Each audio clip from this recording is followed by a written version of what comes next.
semua, assalamualaikum, alhamdulillahirrabbilalamin, Allahumma sholli ala Muhammad wa ala alihi wa sahbihi. Nah teman-teman, balik lagi di channel yang paling terkece, terkaya, terpopuler di dunia dan akhirat. Dimana lagi kalau bukan di Ruby Sam.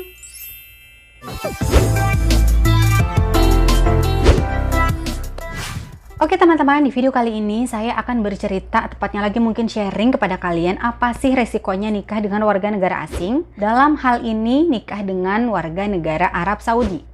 Kalau gitu simak terus videonya sampai habis. Nah yang pertama adalah apa sih resikonya kalau kita nikah dengan orang Arab Saudi? Nah yang pertama adalah nggak boleh namain anak sembarangan dan nggak boleh namain anak lebih dari satu kata. Jadi teman-teman, di Saudi itu nggak boleh namain anak sembarangan. Jadi ada beberapa nama yang dilarang oleh pemerintah Saudi, diantaranya Amir, Linda, Sandi, Rama. Karena nama-nama tersebut menyimpang kode etik atau peraturan yang udah ditetapkan oleh pemerintah Saudi gitu teman-teman. Kayak misalnya Amir itu artinya pangeran, itu nggak boleh. Terus juga Linda itu artinya budak nabi, itu nggak boleh. Pokoknya masih banyak lagi nama-nama yang dilarang oleh pemerintah Saudi gitu. Jadi bagi kalian yang nikah dengan cowok Arab khususnya Saudi, harus milih-milih nama anak dari sekarang. Karena biarpun nanti lolos, kita kan pasti bikin ya yang namanya akte kelahiran di Indonesia gitu. Terus lolos tuh ya. Dan pasti anak kita juga akan bikin akte kelahiran di Arab Saudi gitu. Nah kalau namanya itu salah satu nama yang dilarang oleh pemerintah Saudi, itu bakal ditolak teman-teman. Dan kita harus ngulang lagi dari awal. Itu kan bakal capek-capekin kita aja dong gitu. Kita udah bikin sana sini mondar-mandir, akhirnya ditolak. Terus juga nama anak nggak boleh dari satu kata. Kayak dulu nih Ruby tuh dulu saya mau namain Ruby Aisyah. Karena saya suka banget ya yang namanya Aisyah, itu saya suka gitu.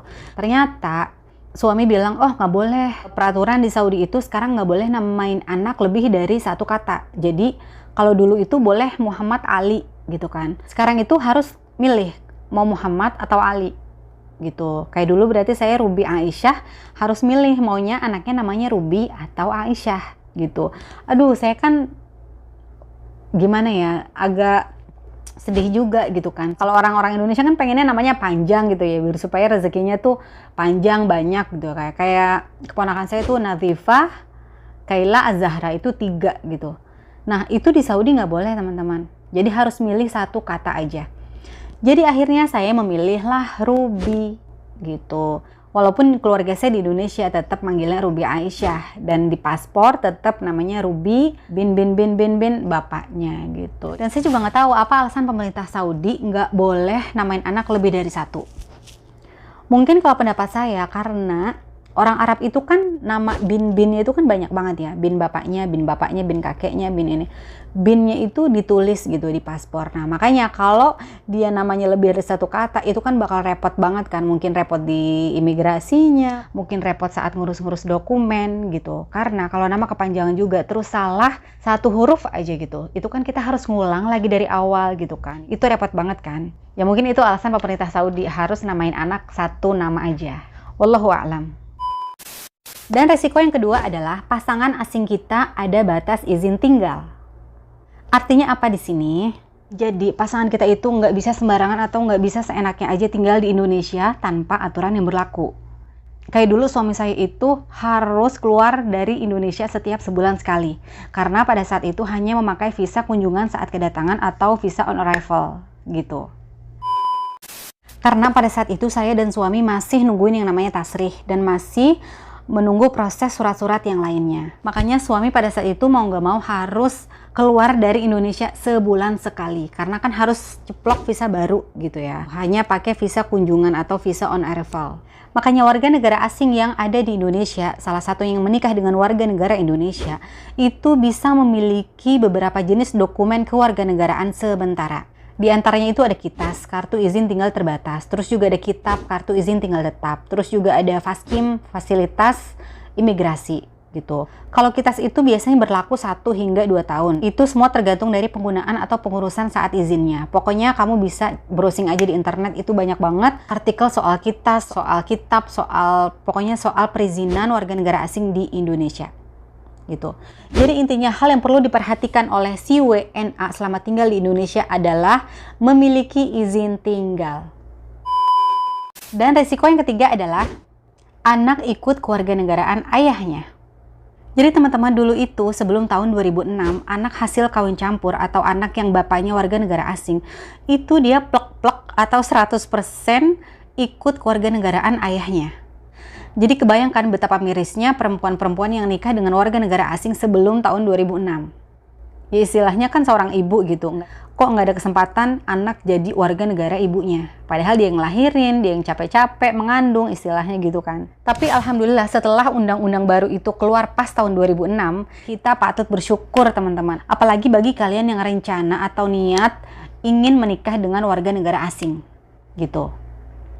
Jadi isi dari undang-undang baru tersebut adalah memperbolehkan seorang anak hasil kawin campur memiliki kewarganegaraan ganda sebelum umurnya 18 tahun. Tapi setelah umur 18 tahun, anak kita itu harus memilih warga negaranya. Kayak Ruby nih, Ruby itu bisa memiliki 2 paspor, paspor Saudi dan paspor Indonesia. Jadi nanti setelah Ruby umur 18 tahun, Ruby itu harus menentukan kewarganegaraannya gitu. Dia mau ikut babanya atau mau ikut ibunya. Kalau ikut babanya berarti dia jadi warga negara Saudi. Kalau dia mau ikut ibunya berarti dia jadi warga negara Indonesia. Dan ini berlaku bagi semua anak yang hasil kawin campur atau yang ayahnya itu warga negara asing. Jadi dia yang menentukan kewarganegaraannya setelah dia umur 18 tahun. Gitu teman-teman. Udah gitu yang enaknya lagi, supaya anak kita itu nggak kena biaya visa saat berkunjung ke negara ibunya. Di sini contohnya ke Indonesia. Nah, jadi kita harus ngurusin yang namanya Affidavit Dui Kewarganegaraan dari Kementerian Hukum dan HAM di Indonesia. Gitu teman-teman. Jadi yang udah saya bilang tadi, dengan adanya affidavit ini, maka anak yang berkewarganegaraan ganda bisa bebas keluar masuk kapan aja ke Indonesia tanpa harus mengurus visa atau membayar visa lagi. Gitu. Jadi kayak Ruby alhamdulillah udah punya affidavit. Jadi nggak perlu lagi bayar visa atau ngurus visa. Jadi bebas keluar masuk kapan aja ke negara ibunya. Gitu teman-teman. Jadi bagi kalian yang nikah dengan warga negara asing dan anaknya belum diurusin affidavit, wah saya saranin urusin deh affidavit. Karena itu manfaatnya besar banget. Itu nggak ada biaya lagi yang dikeluarkan oleh kita gitu. Jadi bebas keluar masuk kapan aja ke Indonesia gitu. Nah, resiko yang keempat adalah pasangan asing kita nggak punya hak memiliki tanah atau properti. Apa artinya di sini? Jadi pasangan asing kita, dalam hal ini suami kita itu nggak bisa yang namanya beli tanah atau beli rumah di Indonesia. Baik itu dalam bentuk hak milik atau hak guna bangunan. Tapi ada peraturan dari pemerintah kita juga yang memperbolehkan warga negara asing memiliki properti. Tapi properti itu hanya berstatus hak pakai, bukan hak guna apalagi hak milik. Gitu teman-teman. Dan kalau pasangan asing kita atau suami kita ingin membeli properti pun itu ada batasan nominal atau batasan nilai teman-teman yang bisa atau boleh dibeli. Dan dari artikel yang saya baca itu kisaran 750 juta untuk membeli apartemen, terus juga 1 miliar untuk membeli rumah tapak gitu. Jadi silakan aja baca atau browsing di internet itu banyak banget soal ketentuan-ketentuan warga negara asing yang ingin beli properti di Indonesia. Gitu teman-teman. Dan resiko yang terakhir yang kelima adalah rumit bila ingin bepergian ke luar negeri. Jadi teman-teman, menurut saya pribadi ya, poin yang kelima ini adalah resiko yang mengganggu banget pikiran dan bisa dibilang bikin pusing kepala selama kita nikah dengan pasangan asing kita. Kayak misalnya yang saya rasain sekarang, niat mau pulang ke Indonesia kan nih gitu. Sebelumnya udah tanya-tanya nih ke orang KJRI, ke teman-teman yang udah berpengalaman, ke teman-teman juga yang kerja di bandara gitu kan. Apa sih syarat WNI atau WNA dalam hal ini orang Saudi ya apabila ingin ke luar negeri? Karena kan emang udah banyak kelonggaran dari pemerintah Saudi gitu ya. Dan mereka banyak yang bilang gini, paling kalau kalian nggak mau dikarantina saat kalian sampai di Indonesia, nah di Saudi itu kalian harus yang namanya tes swab untuk dapat surat tertulis kalau kalian memang negatif COVID gitu. Nah akhirnya kita beli dong tiket gitu untuk keberangkatan di bulan depan gitu kan. Tapi selang beberapa hari dapat kabar kalau saat ini itu warga negara Saudi masih belum boleh keluar dari negara Saudi. Kecuali ya untuk keperluan yang mendesak, untuk keperluan yang penting banget gitu. Misalnya kayak sakit atau ketetapan-ketetapan yang udah ditentuin oleh pemerintah Saudi gitu teman-teman. Wah, saya pusing kan tuh, tiket udah dibeli, ini gimana nih gitu kan. Sedangkan Ruby Saudi, paspor Saudi, jadi saya tuh nggak bisa keluar dari Saudi gitu. Singkat cerita, akhirnya saya mengikutilah prosedur yang ada gitu kan. Bikin surat tertulis lah dan harus diajuin ke Wazarat Dakhiliyah atau Kementerian Dalam Negeri Saudi gitu. Dan menunggu jawabannya itu paling nggak 3-4 hari kerja. Yang akhirnya pasrah deh gitu. Jadi kalau Ruby nggak bisa berangkat, ya terpaksa kita juga nggak berangkat. Karena nggak mungkin kan saya berangkat tanpa anak gitu kan. Ya itulah resiko nikah dengan warga negara asing. Jadi kita harus siap menghadapi segala resiko yang ada di kemudian hari gitu teman-teman.